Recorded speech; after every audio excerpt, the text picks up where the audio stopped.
first week of the season, I guess we should say the first weekend of the season in the books, Coach. Head over to the SAC versus Conference Carolina Challenge and get a couple wins by a combined 54 points.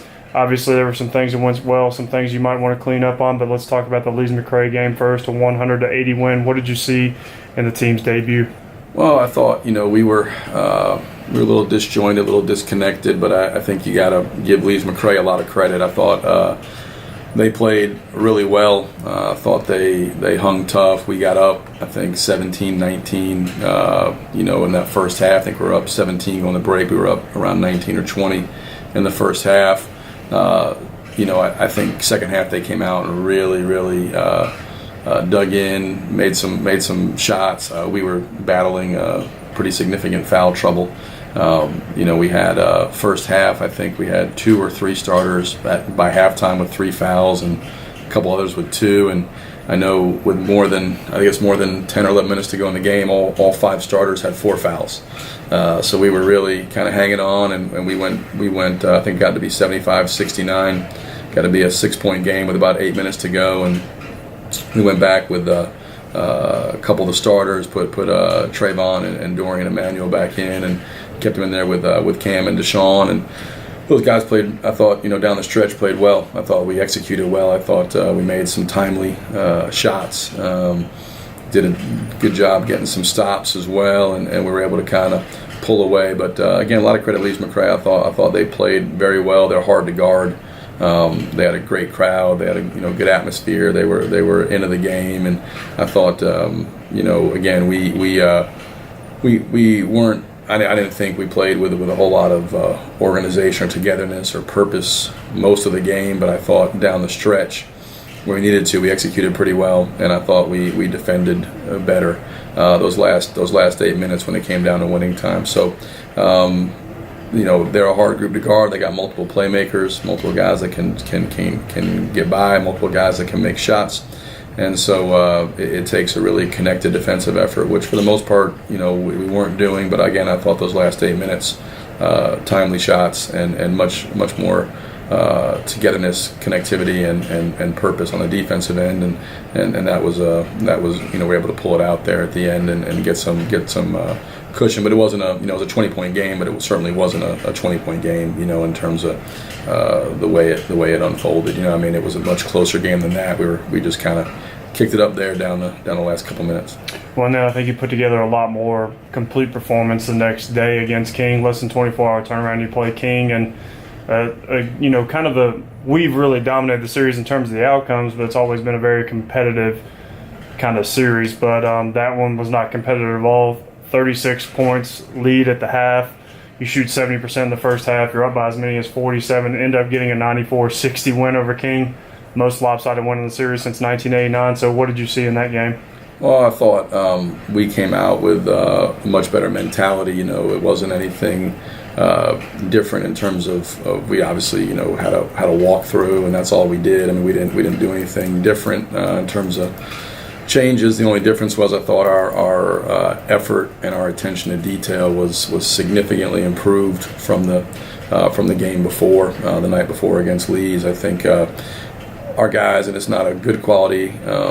Our guys play best when they feel threatened. They know historically what King has done and how good they've been and the type of teams they've had and how that series. I think we've played now. I don't know how many times, but we played I think last 9 years, and sometimes 3 times in a year. And so they kind of knew what they were getting into. And again, I think antennas were up, effort level was high, attention to detail was good. King's got a good team. I think it was one of those nights where probably they didn't play very well, and we did play very well. On both ends of the floor, I thought first 28 minutes was about as good as you can do. Thought Scoot did a great job on Jordan Floyd. Jordan Floyd's really hard to guard, and I thought Scoot did a great job on him. Cam Calhoun as well some, and guys were attentive to the scouting report and checking away certain things, and I think we got out in transition, and obviously, Trevon had, one of those nights. It's 10 threes, and I think we were able to get a lot of separation early. And again, 28 minutes, that was about as good as we could do at this point of the year. And then I thought from there, whatever, we put the second group in, and maybe they weren't quite as focused, and King made a run, and then from there, I think, it was fine. I mean, we got it to the end, but those 28 minutes are the kind of level that we've got to play at to become a good team. We talked about going to that game. We've shown we can be good in spurts, and now it's about trying to develop some level of consistency and being able to sustain that over a 40-minute game. And not that we did that against King, but we sustained it for 28 minutes, which is far greater than it's been in the other games. And so now, obviously try to build on that and move forward. But look, Kings, I think, they'll at the end of the year they'll be a good team. Just one of those nights that happens sometimes. I've been on the receiving end of those and on the other end, and so it just happens in basketball, and we were fortunate to be on the right side of one of those on Saturday. Well, Manuel Terry gets AstroTurf Sack Player of the Week honors. The Lees McRae game was obviously huge for him, 22 and 21 in just 24 minutes, and then he almost gets a double-double against King. Also, you mentioned Trevon Shaw's performance against King, the 34 points, and he outscored King by himself in the first half. So those two guys obviously really stood out for you. What did you see from those two guys, and who else really stood out for you in that opening weekend? Well, I mean, I think with Emmanuel, he's one of those guys. He's gotten better and better. We've talked about it. Each year he's been here, he's still, and we knew when he came here, his best basketball was not going to be played here at LMU. I mean, he came in, he was a 17-year-old freshman. He's a just turned 21-year-old senior. His upside is, through the roof. I mean, he's going to be his best basketball is still a couple years out there, but he's got a great work ethic. He's a terrific athlete. He plays with a high motor. He loves to compete. He loves to get better, and he's got almost an unlimited ceiling. So when you put all those things together, I mean, he's going to have a great career. I think we'll have a great senior year here, but then certainly he'll be a terrific player moving forward for many, many years to come. He's one of those guys that just almost daily seem to add things to his game, and he looks confident, and he looks comfortable, and obviously, like I said, when you play with a motor like his and you're as athletic as he is, that's you had a chance to really impact the game in a lot of ways. Trevon, I think, is healthy. I think the biggest thing for him, we talked about last year. He was really battling a knee issue. He's always been a scorer. He just wasn't able to score like that. Last year he wasn't moving nearly as well. Had his knee drained, 6, 8, 9 times, something like that during the year. I mean, had constant fluid buildup, held off on surgery till after the season. Still a good enough player to get MVP of the Southeast region in the NCAA tournament. But now he's healthy, and he's moving better. He's confident. I think he counted his redshirt years in his third year here. He's able to kind of understand the offense and pick his spots. I thought he was aggressive. Even the first night, I think he was 5 for 18, but he was aggressive. He was aggressive. He was took good shots, just didn't fall for him. Second night, I thought obviously he was unconscious there for a stretch, and certainly helped us open up a big lead. But his shot making is something we're going to need. His scoring is something we're going to need, and I think he's a guy. He's not going to score 34 every night, but he's a guy certainly capable of getting 34 any game. He's a guy that's got to score at a consistent level for us to be good, and certainly, like I said, was pleased with him in the 2 games. Another guy I thought was really good against King was Dorian Pinson. He kind of has a tendency to fly under the radar because he doesn't necessarily put up, a 30-point game or a 20-rebound game, but he impacts the game so many ways, and I thought he did, on Saturday. I thought he was, for his standard, he was really poor on Friday, even though his numbers didn't look terrible, but, Dorian's, in my opinion, one of the best players in the country, one of the most versatile players in the country, but he bounced back Saturday. I thought he defended well. I thought he rebounded well. I thought he got us in transition. I thought he made some really good passes. I thought Scoot really was good Saturday as well. Did a yeoman's job on Jordan Floyd, who's again really, really hard to guard. Jordan Floyd's a guy, highly skilled, incredibly quick. Those are the hardest guys to guard.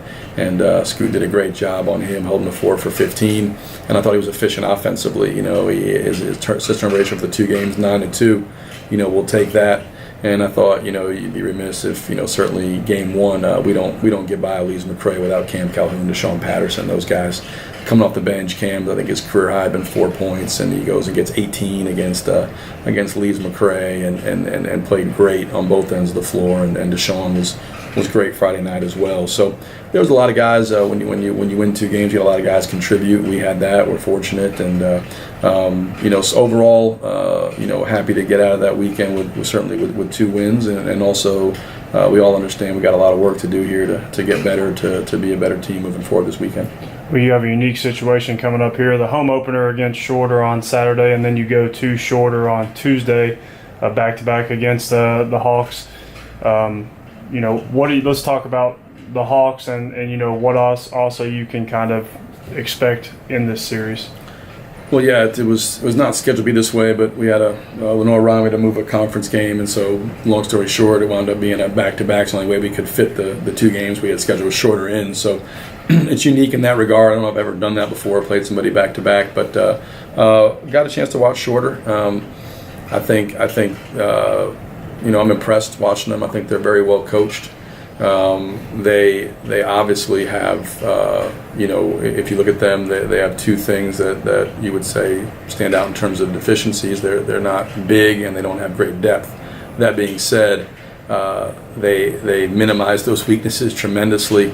They play a style that gives them a chance. I mean, obviously they had a shot to win against Lemoyne Owen. They had a shot to win against Spring Hill. I mean, those games were decided very late. They played a good Flagler team. It was a 7-point game with 2 minutes to go. I think they wound up losing by 11. But played a really good Flagler team on the road and played them tough. But again, extremely well coached. They do a wonderful job kind of minimizing those 2 things. They hide their lack of size and depth well. Got good players. The Potter kid, I think, will be an all-league guy in the Gulf South. He's just a really good player. He'd be a good player anywhere in Division II. They've got obviously guys that log a lot of minutes, but you look at their team with Burnett, their center can step out and shoot the ball, and he's a hard guard at 6'5", and he's really kind of a small forward playing the center for them. So while they struggle on the glass, he's a guy that really makes them difficult offensively. The Major kid, another wing that can get downhill and really score the ball. Their point guard, Russell's a good player. The Mason kid, 34, can shoot it. So I mean, they're a good team. They got a lot of fight. They compete well. Just been impressed. Like I said, I think very well coached. Seem like they kind of grind it out, and they give themselves chances every single game. So you come in and you're not ready, and they're going to come in here and compete their butts off, and we'll have to play well to win. They do a good job mixing man and zone. So they're ready to execute against both, but certainly they do a nice job of changing up defenses, keeping you off balance. So then they run the Princeton and some little variations of it, but they're hard to guard as well. So it'll be on our guys to certainly be ready, and again play with an appropriate level of effort and attention to detail, because we don't. As you know, it's hard to win, so we'll have to be really good on Saturday to do it, and then certainly even better when we go to their place on Tuesday, because the road's always a little bit harder. So we're looking forward to the challenge. It should be. They got a good team, and I'm looking forward to seeing how we respond from the weekend. Hopefully, we talked about using this week to get better ourselves, trying to really focus on ourselves, and then obviously today, starting Thursday, we'll really start prepping for Shorter and start to work into things we got to do to be successful on Saturday.